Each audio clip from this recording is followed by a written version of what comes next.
So we just started talking about it after that night. And I felt like that coming out was sort of an opening of Pandora's box. I remember the next day telling you, I don't want us to forget that I told you this. That's what I was going to say. You ended the conversation by being like, this isn't it. This isn't me just telling you a kink that I think I might have. I want to actually explore it. And I kind of left feeling, that feeling when you break up with somebody and it's like really fresh and you're sad, but then it's also kind of like invigorating. That's how it felt for a while, because we didn't break up, but our relationship was changed. Even if we weren't going to pursue this journey, it was going to be different. Welcome to Normalizing Non-Monogamy, the podcast where we interview incredible people from all over the world to hear their personal journeys of self-discovery through the lenses of love, sex, and relationships. Our mission is to show people that they're not alone and to inspire them to embrace their true selves so that together we can open minds and live authentically without shame. We believe everyone's story is powerful and beautiful, yet it's important to remember that everyone does life a little bit differently and that the views and opinions expressed by our guests do not necessarily reflect our own. Additionally, we aren't doctors. Please consult a medical professional for anything regarding your health that you might learn about on the show. Enjoy! Welcome to episode 345. We're Finn and Emma, and today we have a special guest recording with us right now. His name is Hank. And he's a cat. Hank the cat. We learned that if you put a microphone in front of a cat, it will attack it. It's a toy for the cat. Emma told me that wasn't a smart idea. You did it anyway. I agree. Well, we determined that afterwards. So anyway, our microphone survived. And Hank the cat is hanging out while we record this intro and outro today. Purring quietly in the background. Yes. All right, enough of our animal shenanigans. Today we have a lovely interview with Taylor and Kuran. We are so excited to get this out there. They have been together since 2017, exploring non-monogamy, and at least talking about it since 2021, and currently have a mono-poly dynamic. But not just any mono-poly dynamic. No. And for anybody who doesn't know what a mono-poly dynamic is, that's where one partner is monogamous and the other partner is polyamorous or open. And in this case, actually the monogamous partner, Kuran, brought non-monogamy to the table. And honestly, I'm not sure we've ever met anybody who has more compersion or is more full of compersion for his partner than Kuran is for Taylor. So yeah, just beautiful. This is a wonderful, wonderful interview, as we said. Thank you both so much for coming on and for sharing everything that you did. And one other quick little plug here up front. If you're not sure what compersion is, we just talked about it a little bit there, but the quick definition is sort of when you feel joy for somebody else's joy, or when you feel happiness for somebody else's happiness. And actually, we've got a better idea for you than just reading or listening to us talk about it. One of our close friends, Marie Tuin, who is... awesome. She's awesome. She's awesome. We that didn't come out the way I wanted to, but she's an amazing, badass human. Yeah, we host events with Marie every month out here in the Bay. We've had her on the podcast for our Focus Fridays, episode 5 from season 2, talking about compersion, and just wanted to do a quick plug for Marie because she did her PhD on compersion and actually just released a book called What is Compersion? Understanding Positive Empathy in Consensually Non-Monogamous Relationships. And because Marie is a tight friend of the show and does amazing work, we wanted to tell you all about her book that you can go and buy now. And because you're amazing and Marie is amazing, she sent us a code to get 25% off when you order the book through the link that's in the podcast show notes and using the discount code. Just to be clear, this is not an affiliate link. We're not getting a kickback from this. That is your 25% to take home, and you get the book and you get to learn all about compersion. And again, I would just say you don't have to be as full of compersion as Kuran. No, there's a spectrum for sure. And it's wonderful if you are, and it's okay if you're not. Yes. So that's, I think, one thing we wanted to say up front here is this is, again, beautiful as we've said, but please do not feel like if you are not riding the compersion wave like Kuran, that you are failing at non-monogamy or failing at life or in any way, shape, or form not measuring up. Correct. Okay. That was a lot of talking just to introduce our amazing guest today. Thank you for hanging in there with us. And thank you for buying Marie's book. Yes, we really wanted to get that out there as well. For anyone who's a premium subscriber, we're going to jump into the interview with Taylor and Kuran now. And for anyone else, we're going to go through a couple of our regular exciting announcements. Exciting and quick. We're going to keep them quick because we talked a lot about compersion. If you're not familiar with the premium subscription, it's a way to skip these announcements up front, jump right into the interview, but don't worry, you still get important dates in the outro. To sign up, go to our website, normalizingnonmonogamy.com, scroll down on the homepage and sign up there. Some of those important dates that you'll still hear about in the outro, but are still important. The first one, September 13th to the 15th. 2024. Our community retreat is coming up. We are super excited about this. To find out a lot more information, go to our website, normalizingnonmonogamy.com, and click on the community tab. Yeah, there is a link there that will show you the entire program guide for the weekend. And just to be clear, what are we talking about with a community retreat? Well, every week you hear us talk about our virtual community of almost 300 people from all over the world who love and support one another all day, every day. That is who we're talking about. We're getting this group of amazing people together in person. We're trying to do this a few times a year, and the next time we're doing it is September here in the San Francisco Bay Area. So if you would like to, you've been holding out on joining the community because it's all virtual. I'm tired of virtual because COVID, blah, blah, blah. Well, here's your opportunity to meet amazing community members in person. Please check it out. Come join us. We would love to have you join us. We'd love to see you out here in the Bay, and we'd love to see you in the community. Again, all of the information that you can learn about the community retreat and joining the virtual community is on our website, normalizingnonmonogamy.com. Click on the community tab, or there are direct links in your podcast player below. Next up, a reminder that the week of visibility for non-monogamy is coming up July 15th to the 19th. We are super excited about this week. To find out more about all of the week's activities, you can go to weekofvisibility.com. But we also have been telling you about the fact that we are going to be doing a workshop during this week. We have more details on it. We're super excited. It is going to be on Wednesday, July 17th from 5 to 7 p.m. Pacific time. And the workshop is there a right way to do non-monogamy? This is a free workshop Finn and I have led before. We really love doing this, and we can't wait to have many of you join. Yeah, and to be clear, this is a virtual workshop. You can join from anywhere in the world, and it's an interactive workshop. You'll be in Zoom breakout rooms. You'll be talking with people. You'll be meeting people. It's not just us sitting and talking at you. So yeah, we love this workshop. People have given us great feedback on it, and we're super excited to do it. Also, a quick note, when you go to sign up, as Emma said, this is a free workshop. You will be you'll be reserving your ticket through the app Plura, which is an amazing service that we've been working with. You formerly know them as Bloom. Bloom Community is now Plura. Just wanted to put a plug out there. So when you get redirected to Plura, that is the ticketing service and the event service. The great thing about that is once you join, once you get your ticket, once you are signed up, you can see the other people who are signed up and you can interact on the app in a chat with them. So you actually get to start building your community well before the workshop. To sign up, you can find the links in your podcast player. Also on our website, there's a banner at the top you can sign up, and in the podcast show notes on our website for this episode. There's no excuse for you not to find it. We will see you all on July 17th. We will. See you there. Next up, a reminder for our favorite way to get tested for STIs. You hear us talking about it every week. It is stdcheck.com. This is such a great service. It is fast and simple and discreet. It is the service that Finn and I use and we have loved for years. And if you sign up using the links on our website, on the resources tab or in your podcast show notes, you will save $10, which brings the cost of a 10-panel test down to $129, and it helps support the show financially. So thank you in advance for doing that. And thank you for listening to all of these announcements up front. We know this got a little longer this week. We've been trying to keep them shorter, but there's a lot of stuff going on in the community. And as much as this show is about telling stories and having people get their story out there, it is also about helping people find resources to connect them, to connect you to other people, and to build up your community. So again, thank you for your patience. We appreciate you. A reminder, you can reach out to us, send us a voicemail or an email and on the Contact Us button of our website. And yes, we definitely appreciate all of you. Also, quick note, Hank is still hanging out with us. If anyone was curious, he's still here. And he has not attacked us. No, he's stretching. He's stretching, yawning.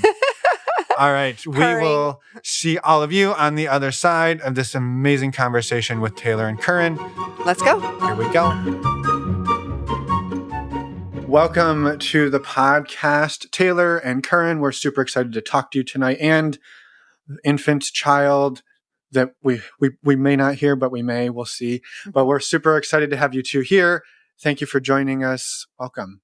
Thank you. Thanks a lot for having us. We are excited to be here, or I am. Are you excited to be here? I'm very excited to be here. Okay. It's also a Wednesday evening in the middle of the week, and you all Late have at a lot night. of kids. Yeah, So yes. we'll get going. Yeah.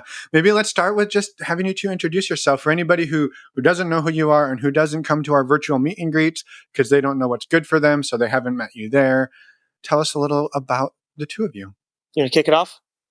Oh, no, I would like you to kick it off. You signed us up for this. Great. Yeah, for sure. So I'm Kuran. I'm a 37-year-old and work in human resources. So cool, sexy stuff. I've been a big fan of the podcast for a while, but I reached out to make a comment when you had one of those question and answer forums that specifically talked about the mono-poly kind of dynamic and what that looks like.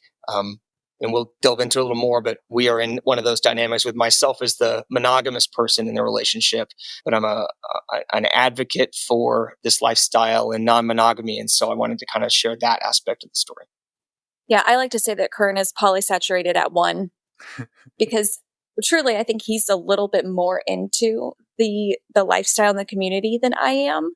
I think you'll probably feel that in our conversation too. I'm passionate about it, and I've learned a lot about myself in this journey with him, which has been really great. Oh, also I'm Taylor, Kuran's wife. Sorry, forgot. I'm not going to say how old I am because I didn't know that was a requirement. It's not. 29 forever. Perfect. Yeah, I just want to say too, thank you, Kuran, for reaching out. Right, this is one of the traps out there for people who don't know. If you ping us on like social media or send us an email, you might end up on the show. So you're just saying like, "Hey, thanks, that was a really great episode. I really appreciate it." I was like, "How about you be an episode?" And yeah, here we are. So thank you. It's a spot on, exact what the message was. Yeah, I think so. I'm curious, how long have you two been together? 7 years. Yep. We met in February of 2017. I was at home on vacation, visiting and swiping the apps like you do. And we both swiped right on each other and been together pretty much ever since. There's a little bit more journey in there, but yeah, we've been That's pretty much the gist. Yeah. And before that, had either of you ever been into, explored, had exposure to non-monogamy or the lifestyle or any of this? No. No, not ethical. I had been cheated on previously, and I had conflicting feelings on what that meant. And some of your other guests have mentioned, and I agree, where even at a young age in like high school at parties or whatever, I'd always kind of had the feeling of like, well, if people want to make out, like, why does it have to be something? Like, if friends can like get together and hook up or do whatever, why does sex or making out or doing physical stuff? Why can't that just be a thing that people do together? I don't know that I ever really vocalized that, and no one ever really seemed to share that. And so, but I've always kind of felt that. Yeah. How about you, Taylor? No, previously super jealous, really in the monogamy world, and that's pretty terrible in hindsight. But yeah, I'm pretty open person though. Like Kuran actually approached me with this, even though he is the monogamous one, and it was not like an immediate shutdown or anything. So maybe it was always kind of in the back of my mind that it different can be okay. Just didn't know that it was for me necessarily. Yeah. I'd also like to reframe, if you were in the monogamy world for a while and feeling really jealous, like that's really common. So like there's not anything necessarily terrible about that. It's just an experience, right? So like moving forward till now, it sounds like both of you have gone on quite different journeys together and individual, it sounds like, since before 7 years ago. Yeah. I think that's accurate. I agree with that. Yeah. Well, then let's go on the journey together. I'm curious, how did you bring this up, or what prompted you to bring this up for the first time, Kuran? Sure. So the very first time, it would have been 2021. So we've been together a couple years, 2 kids in at that point. Taylor, as she mentioned, always been a super open person, always been kind of a, open about her sexuality, open about accepting other people, just kind of being, a very understanding, empathetic person who I'd never felt any judgment from her or anything like that. And there was one particular night where a friend of hers had come to visit us. We were living out in California at the time, and a hometown friend came to visit. And I'd heard stories of her and this friend, and they were wild together. And she would watch her friend's child while the friend went out, and then they would work together and swap and take shots behind the bar and just do what, in my opinion, what more wild stuff than I had ever encountered. Right. So when she just came to visit, things had settled down by this point in life. But always in the back of my head, I was just thinking, man, it would be kind of hot, I think, if she went out and it's a weird feeling because I never want to be cheated on. People talk about the stag vixen hot wife, but I'm not really a cuckold in that regard. I don't want it, but the idea of her going out and being oh, well, if she met out with a guy at a bar with this friend that I know has a wild past, I think that would be kind of cool, and I would not be upset with that. And they did go out. Nothing happened because we had never had that conversation or anything. But the next day, when she came home, Oh, no. It was at 3:00 in the morning that night when I came home because he had gone home to be with the kids to relieve the babysitter. And I came home much later from being out. And it was that night. So thank you for the set him straight. Set him straight. It was the next day. I guess. Technically. But you're right. Because I was in a slightly altered state of mind. And I was like, hey, just so you know, I would have been okay if you had done this. And I think I probably would have liked it. And she was like, what are you talking about? And then I kind of explained, well, I know you had a wild past and you were out with your friend. And I was kind of in my head kind of thinking that would be cool if you did something. And it was kind of that night was just whoa, okay, well, whatever. We can, no judgment, but it was just okay, cute, let's go to bed or whatever. We'll talk about it later. But it felt for me, in a sense, sort of a coming out of sorts. Mm-hmm. That oh, I didn't know any of the words for any of this stuff. I didn't know I'd never looked at Reddit or online, or I had no resources for it, but I was just that wouldn't bother me if you went out and did this stuff. And I think I would actually kind of like it. So can we just kind of talk about that and what that means? And she was willing to listen to what that is. And then I started delving into the research because I'm that kind of a person about what are the different labels and names. And, oh, there is the lifestyle. And what first I got into, which wasn't really my bag, was the cuckold kind of stuff. That was kind of what initially pops up. And I was nah, that kind of sounds like it, but it's not really the thing that I think that I would really be into. But that's all that I can find right now because I don't have other words, So it was the Cato the Younger, the Stoic philosopher, says, bitter are the roots of study, but how sweet the fruit. So it was kind of painful to go through this when you're oh, this is hard and this sucks, but I think it's going to be good in the end. So we just started talking about it after that night. And I felt that coming out was sort of an opening of Pandora's box. I remember the next day telling you, I don't want us to forget that I told you this. That's what I was going to say. You ended the conversation by being this isn't it. This isn't me just telling you a kink that I think I might have. I want to actually explore it. And I kind of left feeling, that feeling when you break up with somebody and it's really fresh and you're sad, but then it's also kind of invigorating. Yeah. That's how it felt for a while because we didn't break up, but our relationship was changed. Even if we weren't going to pursue this journey, it was going to be different. So I had to sit in that for a little while. And it wasn't bad, but it just was, it was shocking. I've never been in a relationship where somebody felt that way. And I don't feel that way. And I think that's hard. Or I didn't at the time. Didn't feel as if you want, right? Kuran comes to you and says, I think it would be awesome if you would go and do these things. And you're probably, what I'm hearing is you're kind of in your head going okay, but I don't feel like that would be awesome if you went and did those things. Correct. Yeah. Correct. How did it feel to hear from him? Even I hear the loss, maybe a potential loss or grief of what our relationship was. But I'm curious, how did it land to hear that he was thinking not only would I have been okay with it, but this might have been kind of cool. Was there any part of you that was going out that night being man, I kind of left that part of me behind. I wish I could have that again? Or had you sort of just put it away? I think I had sort of just put it away. I've always been a very like open sexually, and I've never felt like repressed in my sexuality, which I feel very grateful for, very lucky, because I don't think a lot of people feel that way. But you kind of just, you grow up monogamous, you get married, you have kids, and it's like, yeah, this is kind of it. And I was okay with that. I just recently learned the term ambiamorous. Is that right? Mm-hmm. And I kind of feel like I fall into that. Like, I don't feel stuck or complacent being monogamous, but I also really enjoy being polyamorous. But being in that middle ground is kind of where I lie. So I think I would have been okay. However, I've really enjoyed not remaining monogamous. Yeah. So that's one great thing that I've learned for myself. Yeah, amazing. And that night, though, I'm curious, like that night into the next day, again, I know there's like a bit of loss there, but I'm curious what was going on for you, just because we don't get the chance to like pick at people's brains like this as much as I wish we could. I could do this 10 times a day and never get bored with it. So it was exciting, but also very scary. And I was probably not that night, but after a couple of days, I downloaded an app, just like really softly started talking to people, dipping my toe in. But it was scary because I was like, well, what if I do this and it turns out you don't like it? Then what happens? Then I didn't want your life to blow up.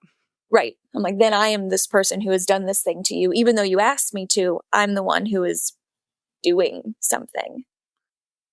Yeah. And that was difficult to kind of get through.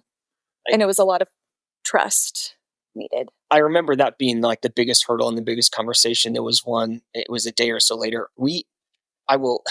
Bottom line up front, we jumped into it pretty quick, right? Sounds like it. Yeah. There was not I hear a lot of people, go over years and years and mull it over. This was like a matter of weeks for us. But I specifically remember a day or so later, me just checking in, hey, how are you feeling about everything? Like, where are you landed? Because I knew that she downloaded an app, and I was like, so what are you feeling?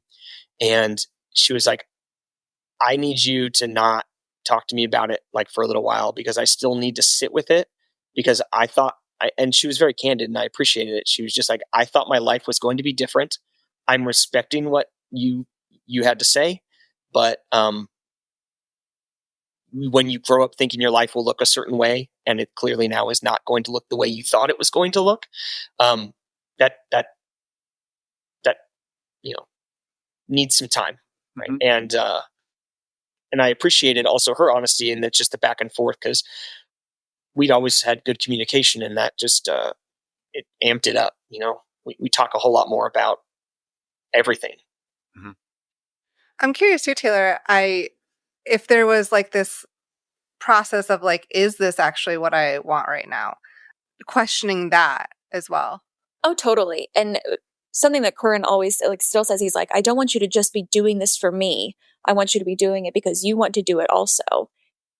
And so that took me some time to be like, oh, do I want to be doing this also? Because I was excited. I've always liked connection. I've always liked sex. I always have liked falling in love.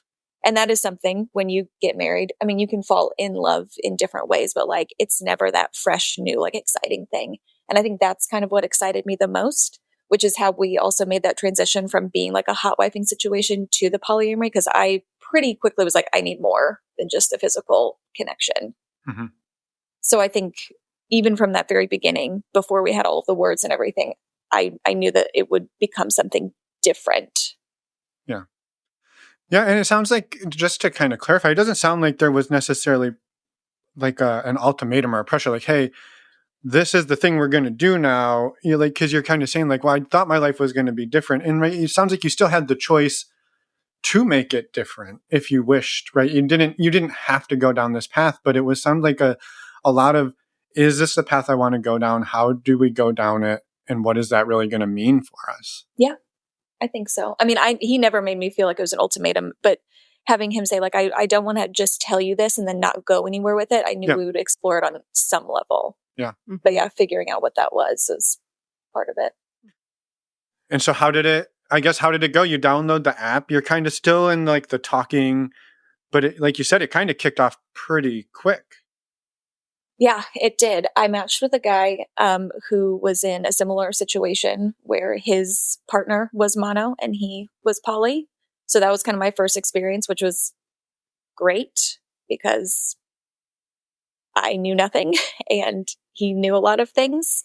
And he was just very kind and very understanding. And it was a really good place to start from, I think. Yeah. So just to give like some timeline context, I think we had a conversation in May, and then she met this first gentleman in June. Mhm. Right. So it was really quick, and he traveled into the area, so it was also kind of nice because they both kind of understood the dynamic. And at the time, it was more just like a physical thing, but and like the hotwifing stuff. But because his partner, they were reversed basically, he understood it, and so that was a nice easy transition into what it could also look like, because they were more on the polyamorous side. He was on that aspect of it, so he was able to kind of introduce some things to Taylor that she could then bring back to me and be like, hey, well, what about this? Like, we're doing it this way, but I think we could also do it this way. Yeah. Can I be curious about what were those different sort of elements that got brought in those early days? Because you were kind of just going in like, I don't know, this sounds hot. Go have a good time. We started actually, you downloaded some app that we could see who I was texting, that we could both see who I was texting. So it kind of started like that, and doing like sexting that he could then see. And to be quite honest, he wrote several of my responses. Just, you're good with the words. But I think that part was fun for you also, like engaging in that way. Yeah, and so it did. It started off that way, yeah, and it was some like third party app or whatever that had one number that went to several phones, and all consensual. People knew what was going on, so I don't want to. Yeah. Nothing was deceitful. Sorry, but we quickly moved away to that because she was like, she had met some other people that were like that she really liked, and she was like, they're not really into that. They don't want you to know so much or you to like be involved. And so I had to think about that. And I was like, well, selfishly, I was like, well, I kind of brought this up for me, but I'm being a hypocrite because I always told her that I want it to be, she also wants to get something out of it. And she likes these guys and they don't like this aspect of it, but it's really about both of us. And so she can bring what she gets out of it back to our relationship. So that was some growth on my part that I had to go through. But ultimately she was like, I don't really want to share stuff with you that he or I don't want to share with you. And I ultimately was good.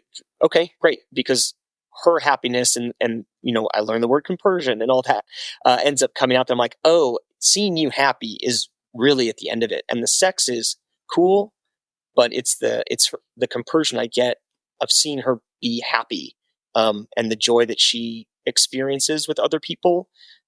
That's what I have since learned in the years, that's more what I get out of it.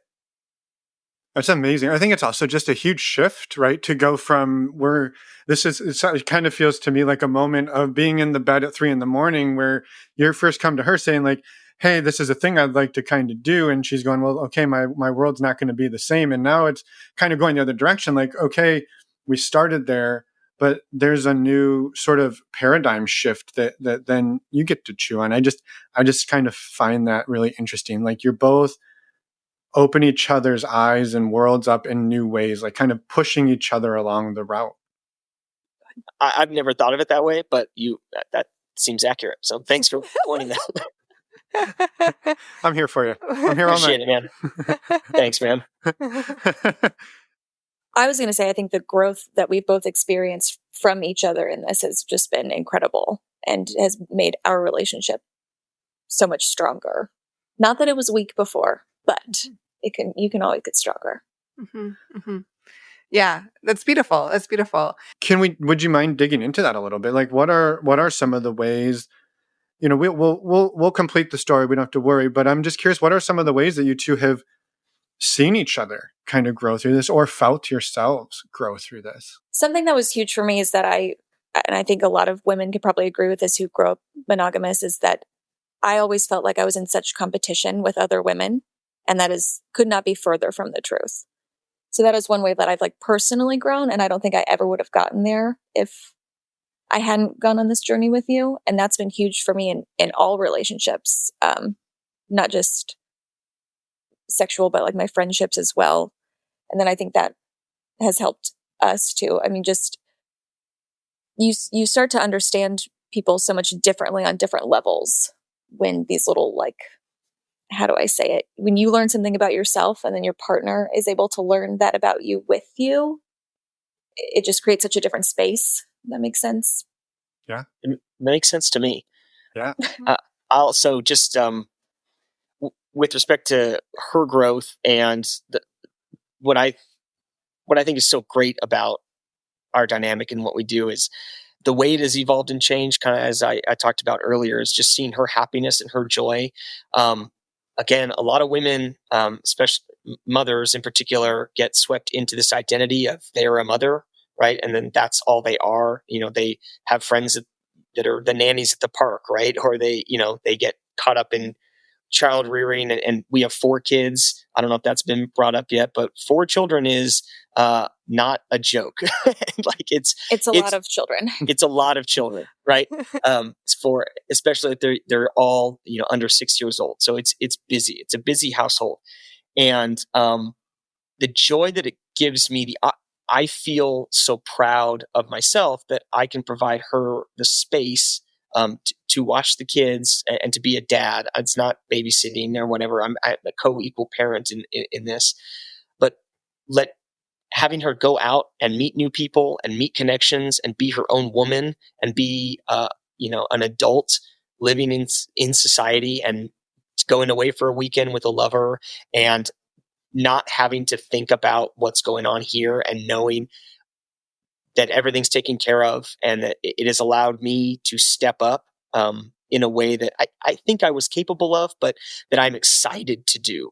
Right. So I am like, hey, why don't you and so go away, for the weekend or whatever and go do this thing. I got the kids. Don't worry about it, because she shows up as a mother so much stronger when she has those opportunities to go away and refresh and reconnect with herself, that when she comes back, she's a phenomenal mom. And that's not because of me, but I love that I can provide that for her. And then I get the gratification from the compersion aspect that it makes me feel really, really fucking good to do that. And so I've heard, people are like, well, she gets to do all these things and you're just home with the kids. That I do not view that like at all. I take it as this fantastic opportunity for me to, I don't know, provide. I'm not providing, but and I'm not letting you, it's hard to try to find the words for it, but it feels good for me to be able to do that. It's providing a space for me to be my own person. What I think you're trying to say. Yeah. Beautiful. And encouraging it. Yeah. And yes. Well, and I think what gets tricky in here, and I hear you kind of trying to dance this out, Karen, and I totally get it, right? It's the whole, I let her be a mom. If I didn't, or I let her be a woman, I let her be herself. If I didn't let her, she would just be locked in here. And that's really what you're trying to get away from. Is just like, we're creating an equal playing field where we can both be us. And this is a way that you can kind of do that. Yeah, absolutely. And that's what I want to emphasize is there is no controlling aspect to this. It's, I love it for her, and I want her to be able to have those opportunities. Yeah. Yeah. It's not, hey, go away and have a great weekend, but make sure you come home with at least 65 photos, at least 10 videos, and at least 3 stories. Like, it's go be you, and I'll see you when you get home. And I can't wait to see how happy you are. That's 100%. Yeah. Yeah. I'm also, nailed it. Yeah. I love it. I'm also curious too, like how, because you've already said like 4 kids is a lot, and how do you also create time and intention for your relationship, and like how I think that might be a curiosity of some people's as well. How do you bring it back? Yeah.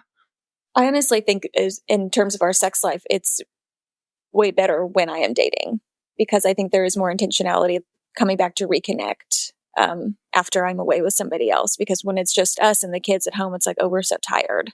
And we've been together all day and we've been touched out all day by our kids that it's kind of like, at the end of the day, we're like, all right, love you, good night, nothing. But when I get that space, because it's not just space from you, from the kids, it's from you as well, I think it makes it even better coming back together, having that time apart. So when I'm not dating, I don't know. What do you think? It's like it's scheduled, right? Like we have to schedule out our time. For sure. And that's true. So it sounds boring or whatever, but it's the truth. It's right now. I don't want to speak for you, but right now she's on a little bit of a hiatus, just had a baby, not really going out, still in the newborn phase with toddlers. So there's not a lot of time for it. But I agree with you. I think because it is something that I enjoy and you enjoy, it does help kind of keep that spark. And so when it's not there, not that it doesn't exist, but you have to be much more intentional about it. So whether that is scheduling it, I think Esther Perel talks about, you need to schedule it and make sure that you make time for that. We do that, just so that we can, keep the spark alive. I don't think that's boring, by the way. I think that's life. There you go. Well, thank you. And intentionality. I appreciate that. But sex is important to both of us. And so we prioritize that where we can. Yeah. I'm curious, and this isn't, I think I hear people in their cars asking this question, and so I'm going to ask it on their behalf. Like for you, Kuran, it sounds like you collect a lot of energy from this. You have a great time. It makes you feel good. Are there ways that you find yourself being like, okay, now I'm like, it's not like a setup, right? It's not like you're going to go away for a weekend so I can get something, but are you finding ways for yourself that you also are sort of pumping in energy to your sort of autonomy and individuality and like finding more of who you are on this path as well? Yes and no. And yeah, good for that answer. But yes and no, because one, I work outside the home. And so I have a lot more opportunity where right now Taylor is a professional, but right now with the baby, she's not working outside the home. So I'm able to get some of those connections, platonic connections, just, in day-to-day life, just being gone, right? Coworkers will go out to lunch or you guys can chat. It's not the same. We move a lot for my job. And so I have, and I've been doing it for about 16 years now. So I've kind of gotten used to not making super deep connections anywhere we go because we move every couple of years. So I'm used to that with respect to like filling the connection aspect of or network or whatever, wherever I go. So that hasn't really been an issue. And then I'm able to make time, to like go to the gym or to do that kind of stuff during my workday. I'm very fortunate that my job has that sort of flexibility.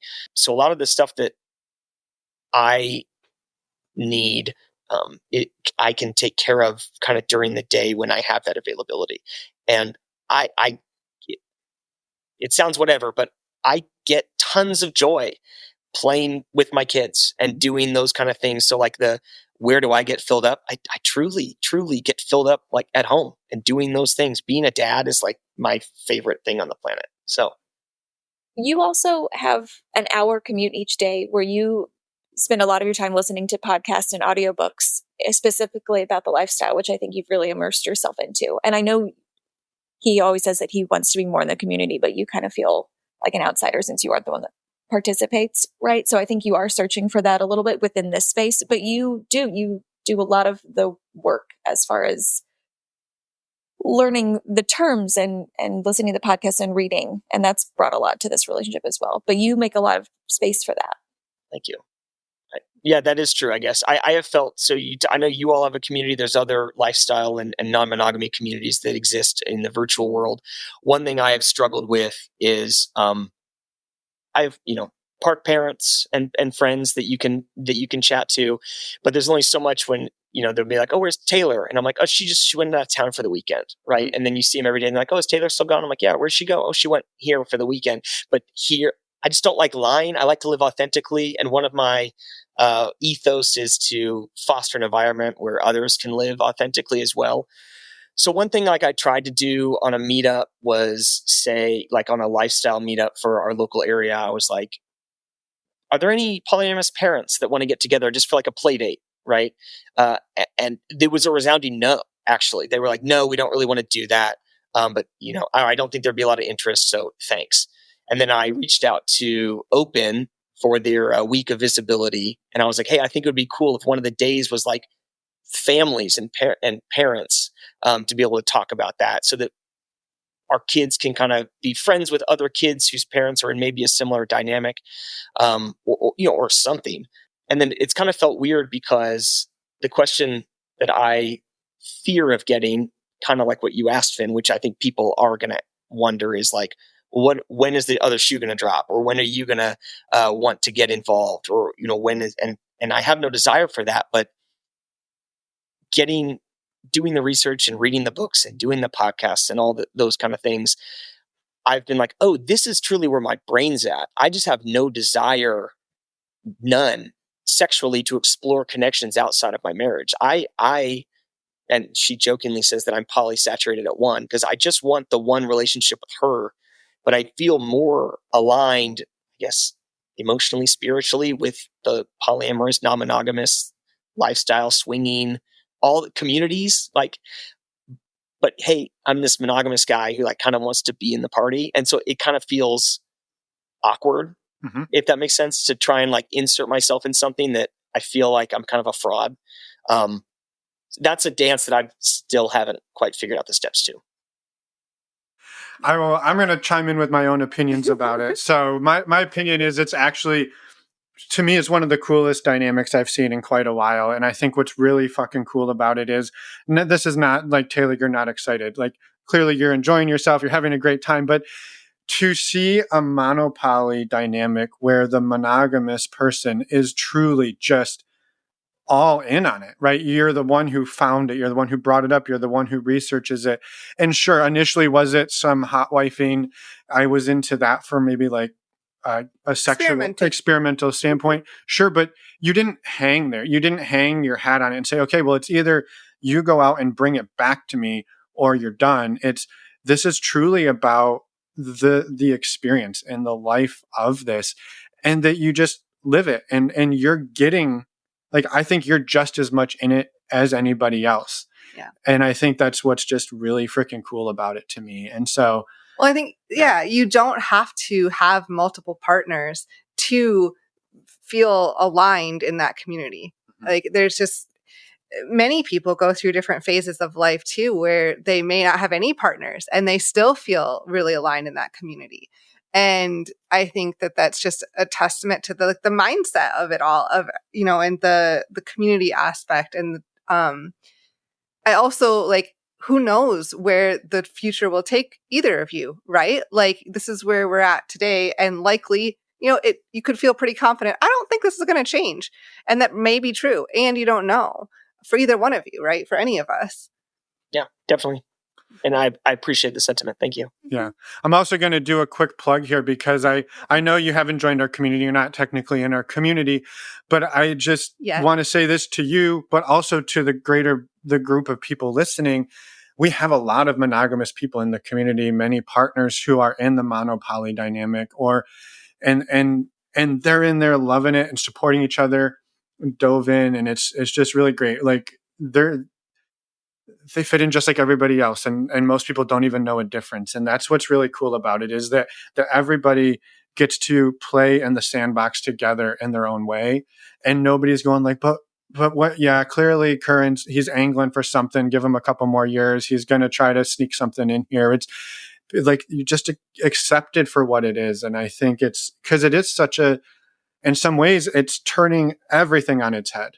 Like, this is not something that you would hear probably 99.9% of people.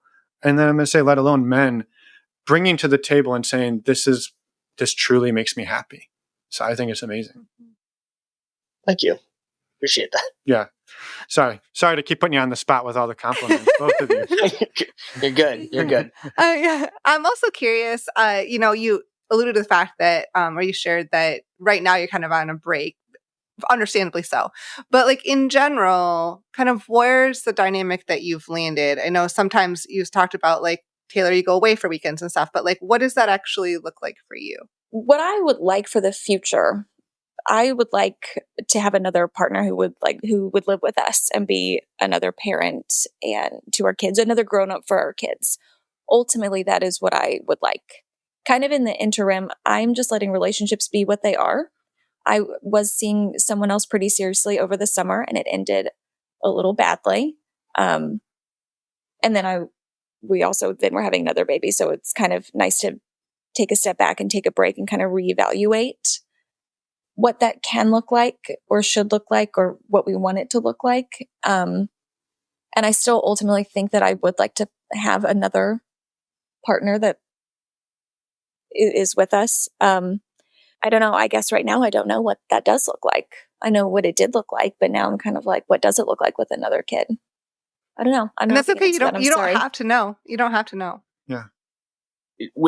If I may. Yeah. So with her previous partner, he was also polyamorous, and so was his wife. But it was like kind right. It ultimately ended because it got weird in like that she then became really jealous, and then there was like some other aspects with one of her boyfriend, and that's their story to tell. But it ended up getting really messy because there had been conversation of like, oh, it would be cool if like, to us fantasy land, like we all live in some commune and we can have kids together and like it'd be like this beautiful harmonious thing, which I would be down for. But then it kind of got nasty and like a little gross in my opinion towards Taylor, and the whole thing kind of put an ick factor in our mouths. So yeah, we're open to communication with one another about what that can look like, but it didn't it didn't end greatly. Yeah. Well, and leading up to that, like sort of the journey from hot wife into polyamory, right? Hey, I want a little bit deeper. I want a little bit more. Did those sort of couple of years in there, sounds like it was maybe 2-ish years, 2 to 3 years in there that you were kind of doing this. Was that sort of like you had a sort of one or two like kind of consistent partners, or was it sort of just dating, or it sounds like, I mean, you kind of said it, like you just kind of let things be what they are. I think was just a little bit curious about what that kind of looked like for those couple of years.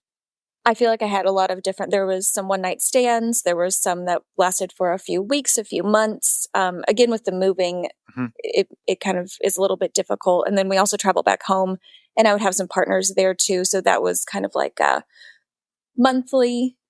I like to establish more of a connection. The one night stands are fun, totally. And I think they are what they are, which is great and hot and dirty and raunchy. And then you just kind of leave them. But I definitely like the more consistent. But the person that I saw over this last summer, maybe was that 2 summers ago? It doesn't matter. Was the most serious and the most long-term so far. And I really enjoyed that. That's the first time in this experience that I feel like I fell in love with somebody again. And that was really fun and really exciting. And not to discount the other people that I was dating because it was fun and exciting in a different way. But I think getting that taste of it was like, oh, this is definitely what I'm wanting from this experience and from this life. Yeah. Some deep, like a bit of a deeper, deeper connection. Yeah. A deeper emotional connection. Yeah. That makes sense. Mm-hmm. Mm-hmm. Yeah, I think it's amazing. And I'm curious, just through all of these sort of iterations and conversations and the ways that it's ebbed and flowed, have you two come up against places where one or the other of you brings something up and it's like, this is sort of what I'm thinking in it, and you two don't fall into alignment? I think because you seem to be just like in pretty damn good lockstep, and that's amazing. And I'm not trying to force you into having problems, but I'm just curious if it's been, has there been anything that's come up that's been tough? Yes. But not really between us, I would say. It's more of like, I get put in this place of like, oh, you get to do whatever you want.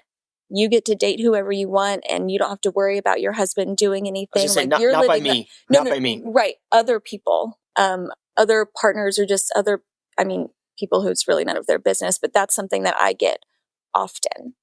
But again, that's not really between us, but that is something that I've dealt with that's been difficult several times. Like people just don't actually understand the situation. Yes, and they don't understand how he could actually be okay with it, and that I'm living in like a fantasy land or whatever. I would like to interject that no one comes to me about that. They all go to her and they're like, how could you do this? What are you doing to him? And she is a a awesome, kind, wonderful woman who doesn't throw me under the bus and be like, it was his fucking idea from the beginning, right? She doesn't do that, but she's like, it's something that, she says it more tactfully, but I think that's a shame, in my opinion, that they don't, it's very easy to point fingers, and especially maybe go to the woman and be like, and what are you doing? Like this, like Bathsheba person, but it's like, no one is willing to come to me and have that conversation with me about it. So that's a little frustrating. Well, and it was funny in the beginning because it's not something you even considered. Where we were when we first started this was a very small community, and there was like one place to go to get a drink. And I'm like, someone's going to see me. And I asked her, and I was like, what do I do? What are people going to think? Somebody that you work with sees me, like, whatever. And he's like, oh my God, they're going to think you're not getting any at home. And I'm like, that's not what they're going to think. Their immediate reaction is not going to be that I'm not getting taken care of at home. It's going to be like, Taylor is cheating on her husband. So it like wasn't even a thought in your mind. You're correct. I hadn't even registered it, but we talked since then, but I remember that conversation. And it was like within a week of having that conversation with you, somebody that I worked with was like, how could you do this to him? And I was like, he like quite literally asked me to. I don't understand what you mean. And the reason I confided in this person, again, is because I'm like, it's small. They're going to see me out. There's going to be questions. I'd rather be upfront and honest, tell you what's going on, and hope that I was met with support. And I thought that I was, and I wasn't. Yeah, that was hard. Yeah. And because of that, because that was at the beginning when this was all kind of new, and also understandably, this was a friend of hers and a woman that she worked with that she's referring to. So you want to be able to talk to someone about it, right? Like a friend of yours, like, hey, my husband brought this thing up and I need to process it and I want to talk with someone about it, right? And then being met with that, it's because we both value living authentically so much. We kind of, as far as like who knows, we're not telling people. I mean, this podcast is one thing, but we're not telling people, but we're not. You know what I mean? We don't feel like the need to shout it from a mountain, but at the same time, we don't feel like we necessarily need to put it on our Instagram bio or whatever, that this is who we're not. Yeah. We've told people like on an as need to know basis. Yeah. That was actually going to be my next question. So it's wild to think about some of the reactions you're getting, because in some ways it sounds like there's bits of like envy or jealousy creeping in from people, like, oh, you get to do this? Like, why the hell does Taylor get to do this? And her husband's sitting at home with the kids being, dad of the year, and I can't get help with anything, right? And so it's almost like you're living the life that everybody wishes they had, and they're taking it out on you. I also think that's true. The first time that I met my first Meta, she said to me, you're living the dream. Like, you get to go out and do this. And she's like, I get to do it too, but my husband's also out there dating you. And it felt like to her that it was very unfair. And I was like, I don't know what to say to you. I'm very sorry. And I ask her all the time, has this changed? Do you want to explore? Like, we have these conversations a lot. And I said at the beginning of this that I, in my previous life, was very jealous and didn't feel the way that Kuran did. But we have talked recently about, like, I think that if you wanted to date, it would be hard for me, but I would get there. And I know that I would. And I don't know that I will ever reach the level of compersion that you have, but maybe. But that's just another. Yeah, and that's okay too. You don't have to reach that level of compersion. You may, but yeah. I'm curious, just my own curiosity. Taylor, have you gotten into the podcast or anything in the same way that Kuran has? Or are you just sort of like, I'm just doing it. I'm just kind of doing my thing, and it's just doing it. I'm just doing it. If we're in the car together, he's got his little 2 times speed on the podcast that makes everybody sound like real drunk and weird, but I listen to it and I enjoy it. When I do listen, I enjoy it a lot. But I don't have the time, the same kind of time. When I'm in the car, it's with 4 children, which is where I think I would listen to it and I would enjoy it, but I can't do that in the car with 4 children. But he's very good at giving me the bits and pieces that he thinks that I would enjoy or appreciate, or that he really took away something from. And then that allows us to have that conversation together, which is a little more beneficial for me, I think. Yeah, I agree. And she's not wrong. I trained my ear to double speed on Audible and on the podcast app. So I just burned through them real quick. And which is not necessarily something I'm proud of, but I do that. And so, you can listen to more that way. So good for you. But yeah, so I just honestly find it so fascinating. And it has just opened my eyes to like, oh my gosh, there's like this literal entire other world of people living the way they want to live, with who they want to live with. And I just think it's so awesome. And then I'm like, oh wait, I'm doing that too. And that's like really fucking awesome. And so it just feels like, although you're right, I'm not part of the community. I should be. But I bring that back to her and I'm like, we are part of something bigger that's not like just here. And so in its own way, like the podcasts and the audiobooks and all that, like helps me feel connected to something that I historically had not really felt connected to, if that makes sense. Yeah. I'm really glad you said that. Yeah. The piece around, listening, when you were saying like listening to all these other stories of people living their lives, doing things that they want, carving their own paths. And then you actually kind of caught it like, oh shit, I'm doing the same thing.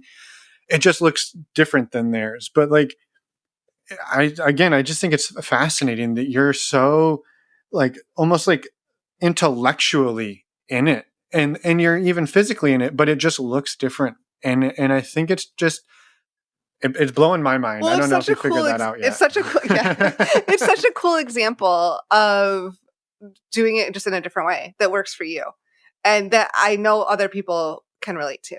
Well, I appreciate that. I just know you just hear horror stories and so many, again, not personally, but I've just heard stories of these mono-poly relationships and they're like, it's probably the poly person comes to their partner and is like, hey, I want to do this. And the monogamous person is like, okay, well, I don't want to, but I love you enough that I'm going to stay in this relationship. And while that probably is more common, the more common scenario, that I was excited to come on here and just be like, that's not always how it is. And I hadn't heard that side of things, but listening to just so many different people's stories, it's awesome that everyone kind of finds their own path along the way. And it's cool. It's cool to be here. I'm curious, Kuran, if you have just sort of any inkling, and not that we have to solve it or that we need to stress about it, but no, solve it. Solve it. I don't even know what you're going to say. I know. This is where my pressure comes from to fix things, Emma. The just curiosity around where maybe this came from, right? Is it just the ability to drop in so deep into just wanting your partner, wanting people around you? Like, do you show up like this for other people, like friends, family? No, I don't. That's what's actually kind of funny. Maybe I do. I don't know. But I've psychoanalyzed this so much. Like, why am I the way I am? Because we would never have gone on this journey if I had not admitted that I do have a kink about something, right? And so, like, just even thinking about that, I've gone back, retroactively. In any of these moments, I never put it together. But I had been cheated on in high school, and the cheating didn't really bother me. It was the lying. I guess let me rephrase. I'd been cheated on in high school, and it wasn't the act that bothered me. It was the cheating and the deceit that I found that I couldn't handle. I didn't like that aspect of it, but like, I didn't care what other people were doing. Right. I just wanted to know. And then it actually happened a couple times in my relationship, in different relationships, kind of as I was growing up through maturity. And I never had thought about, what does that mean? And I can't pinpoint like something from my childhood or some repressed memory of anything. It's just kind of always been the way I am. I'm one of 6 children, so there's a lot of us. And so I think that thinking about other people, and we were never really very allowed to be very selfish in what we wanted because everything was kind of communal. And so I've always kind of had a, what's good for the many is good for the few kind of aspect. And so I've always kind of liked that. I remember when we first started dating, it was long distance. And I told you on the phone that I was like, we live, a plane ride away. And so if you like need to have your needs met somewhere, that doesn't really bother me. And she was like, fuck no, like shutting that down now. Right, because what it felt like was that you were like, because we're so far away and I have needs that need to be met. So like, if you want to do something about it, then I can do something about it. That's what it felt like. This was like and not because of you, because of You had no other me. context. Right. This was the very beginning of our relationship, like weeks into the relationship. And I forgot about that. Yeah, in hindsight, not the move. Well, I mean, it worked out just For fine. some people, it may have been the move. But You're right. Yeah. in Fair this point. instance, there was no other context. Well, and Yeah, I can fair totally get that the quick jump to, well, you're only bringing this up so that you can, it's something like you said, the other shoe's going to drop, something's going to drop in it. Did you have any of that fear, Taylor, when it first came up in those first few days afterwards, or were you pretty confident that it was what it was? Well, I was pretty clear in the beginning that I was like, I don't feel that way. I don't want you to go see other people or whatever. But I never felt like I never felt like it was an agenda. And I always tell you to not wait for the other shoe to drop. So I have to take my own advice on that. But no, I didn't feel, that's not something I was waiting for. My biggest fear was that I was going to do something and he was going to be like, oh, actually, I fucking hate this. And now we're destroyed. Yeah. If at this point, either one of you brought it to the other that you don't want to continue on like this, is that something you've talked about? Like, is there an end game here, or it sounds like you talk a lot about a lot of different things? Yeah, we've talked about that. And I think you have said basically that it would be disappointing, but you would respect it. Yeah, that's the gist of it. At the end of the day, it's her body and her time and her, she can do what she wants to do. And I will never try and control that or say anything. So if she is like, nope, I don't want to do that, that would not be my first choice. I would be bummed out for sure, but I love her and I'm not going anywhere, and that's going to be, we'll still be together. I anticipate for all of that. So it would be hard, but life goes on. Yeah. It's amazing. Yeah. I guess to turn it around to you, if I changed my mind now, what would you say? I was like, I don't want you to do that anymore. Well, like I said earlier, I think I really more fall into that ambiamorous. I think that I would be okay. Today, I would say that I would be okay with it. Yeah. Mm-hmm. But I'm not also in a relationship with anybody else right now, so I think that would be different.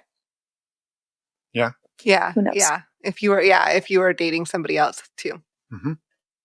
Yeah, and I think that's one of the natures of this is where we're at one moment is very different, from, another. And I think in some ways we can't necessarily know. I know most of our questions were hypotheticals, what would this be like? What would that be like? And all we can do is kind of feel into and say, yeah, well, that's where I'm at in the moment. But maybe you're deep in love with somebody else and your thought is they're going to move in and something happens and it's okay. Now we're in a new place. But it's one of the things I've taken away from this is you two have like this incredible foundation of communication that you can talk about things and just kind of in a continual way. And that's been really beautiful to watch. Thank you. We talk a lot. We do. Like a lot. Yes, we do. We talk a lot. Mostly me, and our kids, but we talk a lot. We communicate a lot too. Yeah. There you go. Yeah. There can be a difference. Yeah, you can hear and you can listen. There's different things. Right. I'm curious now too, have you gotten to live out the initial fantasy that you had of Taylor's going to go out, party night, I'm going to stay home with the kids? And I would say yes. I think we've done yes. That has occurred. There can always be more. We had story time. I feel like there was a lot. I feel like you're downplaying this a little bit because I feel like there's been a lot of that. Yeah, there is a lot. There's a lot. So there's more party time. There's more. There's plenty more than party 4 time. years. Specifically, we planned an entire trip with a big group of our friends to Vegas, and we rented a cabana at a pool party, and it got wild, and it was awesome. Okay, that was an as need to know basis, right? Those were the first people we told actually where all these people are going to Vegas with. So that basically Kern was like, if you see Taylor doing something, no, you didn't. It's fine. Yeah, and it was great.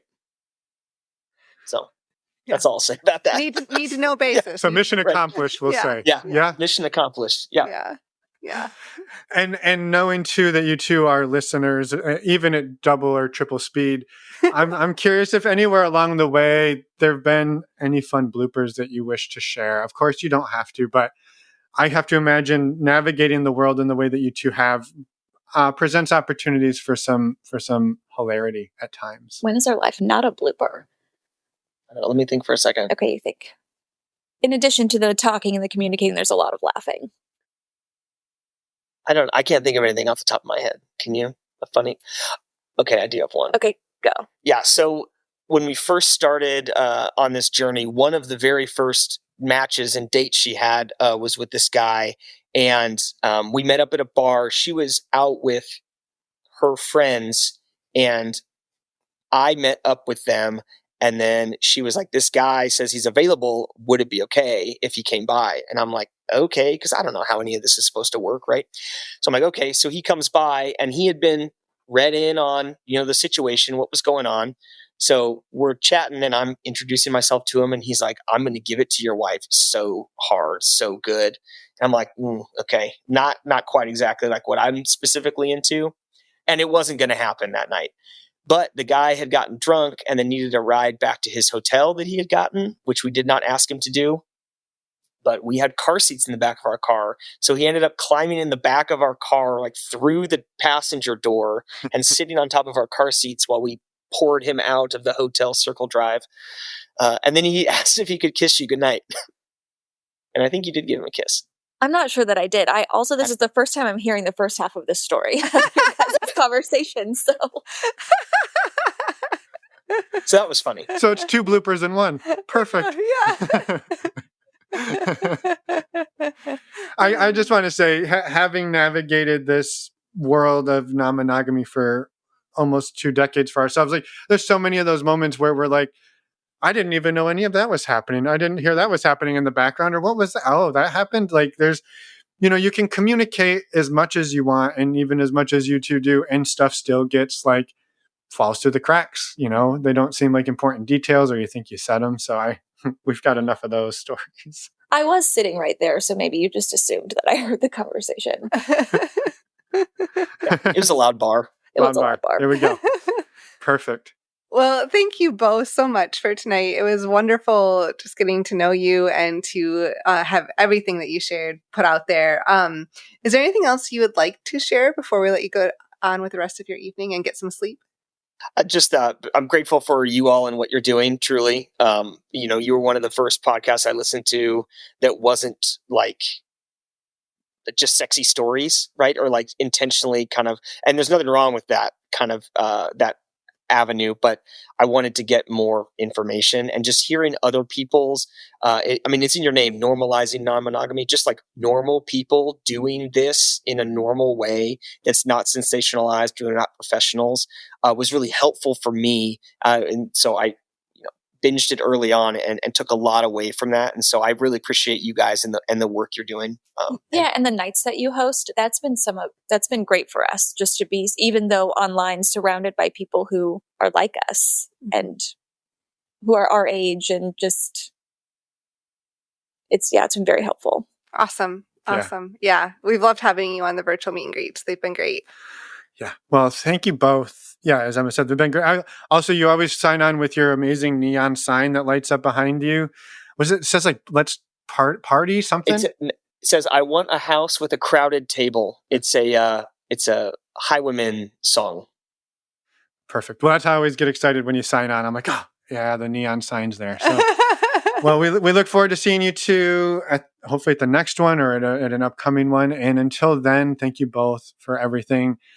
Looking forward to having you back on in the future, because I have a feeling the story is going to keep being amazing, and we're excited to hear more about it. So thank you. Yeah, thank you both. Sure thing. Thank you for having us. And we're back. Thank you so much, Taylor and Kuran, for everything today. Again, we just love talking to you and just are so excited to get your story out there. So thank you, thank you, thank you. And echoing that from my side, thank you to both of you. Also, it's pretty awesome. I know we ragged on Kuran and Taylor for not being in our community during this interview. Yes. But they are now. Yes. And also the virtual meet and greets that they talked about, how we originally got to know them. As you probably know right now, those are on hold until the fall, but they're coming back. They will be back. These are the types of amazing people you'll meet when those events come back up. Yes.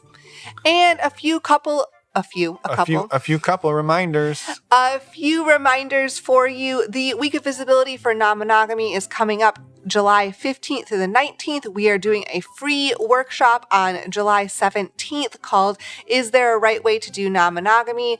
You can sign up using the links in your podcast player or on the banner on our website, normalizingnonmonogamy.com. Also, we are hosting a community retreat in September 13th to the 15th in the San Francisco Bay Area. More information on that is on the community tab of our website. And one more time, just because we can, get yourself a copy of What is Compersion by Dr. Marie Tuin. Yes. You will not regret it. There are links in your podcast player show notes. Or go check out her work. It is amazing. It is amazing. Or on the podcast show notes on our website that will take you to the actual website for the publisher. And listed there is a discount code to save yourself 25%. Yes. So do that.